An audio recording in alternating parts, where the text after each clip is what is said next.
parmi les enfants porteurs de sténose, ceux qui sont très serrés sont, comme l'a dit Thierry Briac, très précocement symptomatiques et posent effectivement des problèmes de prise en charge immédiate. Ce sont habituellement des jeunes soit des nouveau-nés, soit des très jeunes nourrissons. Moi, ce que je vais vous présenter, c'est une tentative d'abord complètement différent de l'abord chirurgical, qui est endoscopique, qui vise à reconstituer ce que la nature a prévu, c'est-à-dire une pars membranacea. Vous voyez à gauche un anneau cartilagineux normal, à droite un anneau cartilagineux complet. Donc le but de cette prise en charge endoscopique, c'est d'essayer de restaurer cette anatomie. Ça vise uniquement les sténoses segmentaires, vous voyez à droite. Thierry a présenté la classification de Cantrell. Dans notre expérience, les sténoses en entonnoir ou les sténoses étendues sont absolument inaccessibles au traitement endoscopique, encore qu'il y ait des auteurs qui aient publié des cas de dilatation au ballonnet plus ou moins couronnés de succès. Alors, on sait très... En fait, d'un point de vue fonctionnel, il y a deux types de sténoses différentes. Il y a des sténoses relativement larges, dont on sait qu'elles vont faire l'objet d'une croissance cartilagineuse au cours de la vie de l'enfant. Donc celles-là, elles sont relativement bien tolérées, avec des symptômes essentiellement à l'effort. Et là, tout le monde s'accorde à dire que ceux-là, il ne faut pas les toucher. Il faut les laisser grandir en les observant. Par contre, ceux qui sont mal tolérés, de manière globale, sont soit considérés comme des sténoses étendues, et là, comme vous l'a montré Thierry, le traitement de référence actuellement, c'est la slide trachéoplastie. Mais vous avez aussi de temps en temps affaire à des sténoses qui sont relativement courtes, composées de 2 à 3 ou 4 anneaux cartilagineux maximum, et celles-là peuvent faire l'objet soit d'une résection chirurgicale, une résection anastomose, soit de la prise en charge que je vais vous montrer maintenant. Pour bien comprendre de quoi on parle, il faut voir qu'une trachée de nouveau-né, vous avez un diamètre à terme de 6 mm. Donc quand vous avez une sténose symptomatique, vous pouvez imaginer les espaces de travail. Fort heureusement, on a actuellement toute l'instrumentation pour travailler chez ces jeunes enfants. À droite, vous voyez par exemple un tube Storz de 2,5, vous passez ça chez un préma de 1000 grammes sans problème. Tout à fait à gauche, un fibroscope de préma aussi, que nous on a été amené à utiliser par exemple ce fibroscope chez un gamin de moins de 500 grammes sans la moindre difficulté. De fait, les réanimateurs et les pédiatres ont appris à se servir de ces instruments, ils ne s'en privent pas. Vous voyez par exemple dans cette série taïwanaise que l'exploration de symptômes respiratoires inexpliqués se vit en première partie. Alors évidemment, c'est de loin pas tous des sténoses trachéales congénitales, et heureusement d'ailleurs, mais enfin ça fait partie du jeu. Alors le problème de ces sténoses, c'est que quand elles sont symptomatiques précocement, elles sont extrêmement serrées, souvent inférieures à 3 mm et parfois beaucoup moins que ça. Vous voyez par exemple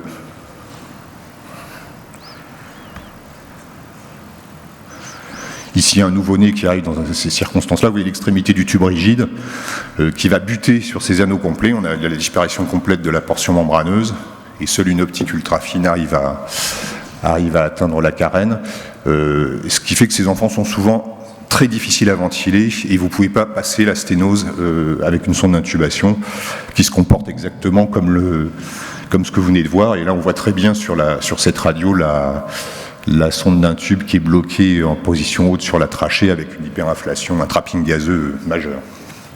Donc ça veut dire que ces enfants qui sont très difficilement transportables, qui sont en situation très précaire et qu'il y a très peu d'équipes chirurgicales, malheureusement, comme celle de Necker ou de Madrid, qui sont capables de les prendre en charge sur place. Donc on est bien obligé de trouver des solutions alternatives. C'est des enfants à risque majeur d'hypoxie cérébrale. Personnellement, moi je pense qu'il est vraisemblable que même si la fréquence est faible, ça soit probablement sous-évalué parce qu'il y a probablement un certain nombre de gamins qui passent à la trappe, dont on n'entend jamais parler tout simplement parce qu'ils ne sont jamais arrivés au stade chirurgical ou endoscopique.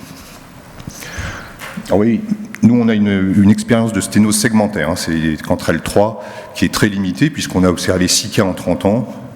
Le premier cas était en 89. À une époque où on n'avait absolument aucune technique chirurgicale bien établie et où on n'avait même pas d'endoscope souple de ce calibre, ce qui veut dire que le premier a été pris en rigide, le diagnostic était fait dans la couveuse et finalement Le gamin étant inintubable, on a essayé de pousser le bronchoscope. On a eu la surprise de sentir l'anneau cartilagineux cassé avec une évolution post-pansoscopique qui était extrêmement simple. Donc on a eu un deuxième cas l'année suivante qui s'est comporté exactement de la même manière. Ce qui fait que, fort de cette expérience, le cas suivant, on a essayé de le faire étendard en tête. Ça a été un échec cuisant, je vous en reparlerai plus tard. Ce qui nous a amené à essayer de trouver des techniques alternatives par la suite. Alors, le but, c'est donc de recréer une fissure cartilagineuse. Et contrairement au cartilage cricoïde qui, lorsque vous le fendez, va avoir tendance à se collaber du fait du régime de pression, ce qui est intéressant, c'est que dans le thorax, vous avez exactement l'inverse, c'est-à-dire qu'en inspiration, vous avez une différentielle transbronchique qui est négative, donc il va tendance à avoir à écarter les deux bouts du cartilage que vous avez cassé. Voilà ce qui va se passer, et on l'observe d'ailleurs en pratique en physiologie. Vous voyez sur une trachée normale, l'inspiration ici est le moment où la trachée s'allonge, ça fait comme un ressort, et vous voyez bien que les deux parties du cartilage ont tendance à s'écarter. Donc le but de cette prise en charge, c'est de réaliser ça. Alors très rapidement, pour passer sur la technique de dilatation au ballonnet, ça a été décrit dans la littérature. Il y a peut-être des gens qui ont une expérience de ça dans cette salle. Nous, on n'a eu que des échecs avec. Maintenant, on a été assez frileux sur les pressions posées dans les cathéters à ballonnet parce qu'il y a eu des équipes qui ont décrit des nécessités de stenting post-dilatation pneumatique qui laissent supposer que cette technique n'est pas du tout exempte de risque de trachéomalacie sévère. Voici un exemple de ce que nous avons essayé de faire. Vous voyez sur une sténose avec un échec cuisant, et c'est connu. Il y a des publications déjà relativement anciennes qui montrent que c'est plus difficile de dilater une sténose cartilagineuse qu'une sténose acquise. Or, par contre, sur cette série de 6 patients, on a eu, de sténose segmentaire, on a eu 4 succès qui ont été vraiment tout à fait intéressants, puisque, voici un exemple, vous voyez la sonde d'intubation bloquée en position haute. L'histoire est intéressante parce qu'on a déjà abougirer en fait la sténose, c'est-à-dire passer des tubes au départ très fins, puis de calibre incrémentiel, et vous allez avoir une sorte. Les premiers tubes bien lubrifiés provoquent simplement un stretching cartilagineux, vous avez le cartilage qui se dilate, puis vous les passez les uns après les autres, et à un certain diamètre, vous sentez une petite sensation de crack, et vous avez le tube qui arrive à la carène. Et comme vous pouvez le voir, ça claque exactement dans l'axe de la membraneuse, c'est toujours à cet endroit-là, puisque probablement il y a une zone de moindre résistance sur les zones sus et sous-sténotiques, donc c'est là que ça lâche. Ça saigne pas, vous n'avez pas d'épanchement gazeux puisque c'est postérieur. On n'aura pas de problème avec l'œsophage puisqu'il reste en quelque sorte stenté par le cartilage adjacent. Et puis surtout, ce qui est intéressant, c'est que vous récupérez une dynamique trachéale qui a l'air pratiquement physiologique. Et je dois dire qu'en follow-up, c'est du cartilage, donc ça ne récidive pas. Ça ne se ressoude pas, vous n'avez pas de cale qui se forme. Donc à distance, quand vous suivez les enfants en fibro, vous voyez pratiquement une anatomie trachéale qui a l'air normale. Et surtout, ce qui est intéressant, c'est qu'ils sont extubés rapidement et qu'ils rentrent à la maison sans souci. Pour les cas où ça marche.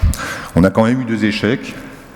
Le premier, la sténose était tellement serrée, tellement fine que même le plus petit tube n'a pas réussi à passer. On a essayé de forcer quand même, ça a déchiré la trachée. Le gamin a été pris en charge en urgence par une équipe chirurgicale sous CEC qui était ravi d'avoir à gérer un cas comme ça, et finalement il a resténosé, il est mort quelques semaines après. Le deuxième échec était plus intéressant. On s'est retrouvé dans la situation inverse, c'est-à-dire que la sténose était tout à fait symptomatique, le gamin n'était pas bien du tout, mais elle était compliante. C'est-à-dire que même les plus gros tubes qu'on arrivait à passer, la dilater sans la casser. Donc on s'est posé la question de voir si on ne pouvait pas utiliser une autre technique pour splitter le cartilage. Et effectivement, il y a quelques publis dans la littérature d'utilisation de laser, avec des résultats extrêmement discordants, dont une par un auteur très connu qui, lui, a eu un bon résultat, et 4 autres cas qui étaient pas franchement des succès, puisque les enfants avaient une nécessité de pose de stent et de support ventilatoire prolongé. Alors le problème de ces case reports, c'est que les auteurs décrivent finalement très peu leur technique, mais on peut en inférer, d'après le type de complications qu'ils ont eu, prolapsus œsophagien antérieur, trachéomalacie sévère, qu'en fait ils ont dû procéder à une résection laser très étendue du cartilage, ce qui est probablement une erreur technique. Parce que si on réfléchit bien, quand on regarde ce qui se passe en physiopathologie courante, je dirais.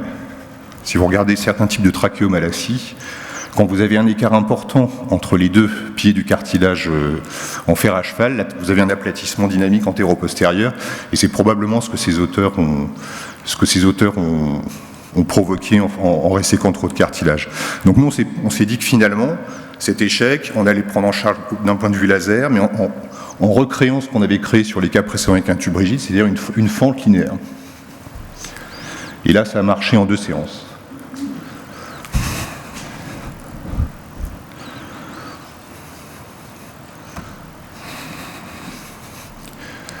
Alors, vous voyez ici, on a la sonde qui passe à travers la sténose, on voit bien au scanner.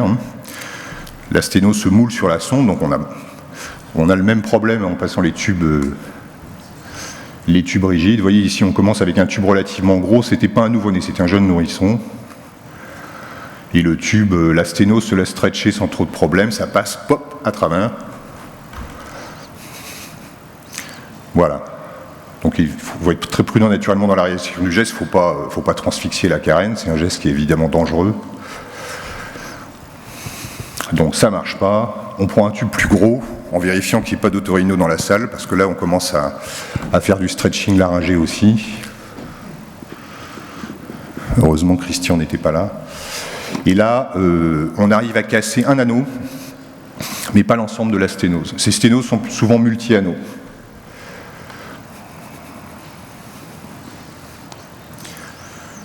Donc voilà le résultat. On a cassé le premier anneau, mais le reste de la zone sténotique est toujours présente, et d'ailleurs l'enfant restait symptomatique.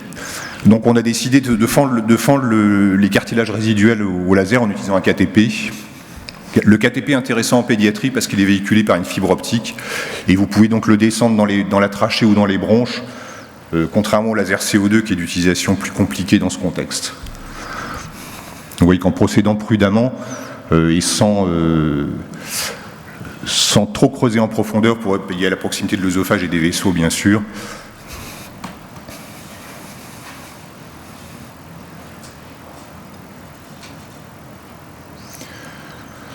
Un autre gros intérêt du KTP, c'est son pouvoir hémostatique, bien sûr. Donc, vous voyez ici les zones de jonction cartilagineuse filmées de près. On les voit se faire la bise en expiration, mais s'écarter en inspiration. Voici le résultat quelques jours après le traitement laser. Donc on garde un certain degré de sténose résiduelle, mais on s'en fiche. Le but, c'est pas de faire de la chirurgie esthétique trachéale, mais de récupérer une ventilation correcte. Et là, vous voyez, on voit bien la carène dans l'axe, l'enfant respire bien, il est extubé. Et ça, c'est du follow-up à distance. On garde toujours un certain degré de sténose, mais c'est des enfants qui finalement ont des suites. La grosse différence par rapport à la chirurgie, c'est que vous avez des suites opératoires qui sont simples. Le gros inconvénient, c'est qu'on peut de loin pas tous les traiter, en particulier les sténoses étendues.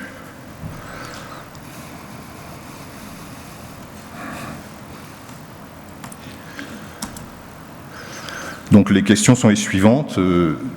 Pour nous, c'est clair, c'est faisable au lit du malade. Avec un coût réduit et des suites simples, le geste a l'inconvénient donc d'être réservé aux sténos segmentaires. Par contre, ce qui est évident, c'est qu'en cas d'échec et de complications post-procédurales, de type déchirure ou des insertions bronchiques, je pense que c'est pas un cadeau pour l'équipe chirurgicale d'opérer sur une trachée déjà à moitié explosée. On n'a évidemment aucune étude comparative, ni sur les outils endoscopiques, ni sur la comparaison endoscopie versus chirurgie. Il n'y a pas assez de cas. Il n'y a pas beaucoup d'équipes chirurgicales qui savent le faire. Et il y a probablement encore moins d'endoscopistes pédiatres formés à la bronchoscopie interventionnelle. Je vous remercie de votre attention.